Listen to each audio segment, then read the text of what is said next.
ایک شخص قیامت کے دن اللہ کے پاس آئے گا، اللہ تعالیٰ اسے اپنے قریب کریں گے اور فرمائیں گے، اس کا نام ہے اعمال کھول کر، اللہ کہیں گے تو نے یہ گناہ بھی کیا ہے؟ وہ بیچارہ شرمندگی سے منہ نیچے کر لے گا اور کہے گا جی اللہ مجھ سے وہ ہے۔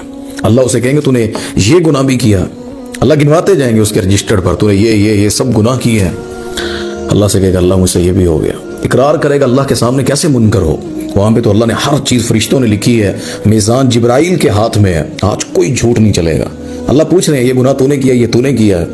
قربان جو اللہ کی ذات پر، اللہ کے اپنے بندوں سے پیار جو ہے، مشرک کے ساتھ نہیں، مشرک کی کوئی چھٹی نہیں ہے لیکن گناہ گار ہے، شرک نہیں کرتا اللہ۔ اللہ کہہ رہا تو نے یہ گناہ بھی کیا، یہ بھی کیا، اللہ یہ بھی ہوا، یہ بھی ہوا، یہ بھی ہوا۔ اللہ تعالیٰ نے اس کے نام اعمال کو فولڈ کر دیں گے، بند کر دیں گے۔ بندہ سوچے گا کہ اب تو پکڑی ہونی ہے، اتنے گناہ گنوا دیے ہیں۔ اللہ فرمائیں گے میں نے دنیا میں بھی تیرے گناہ کسی کے سامنے ظاہر نہیں کیے، آج بھی میں پردہ ڈال رہا ہوں، تجھے جنت کا داخلہ عطا کر رہا ہوں، کیا میں نے تجھے معاف کر دیا۔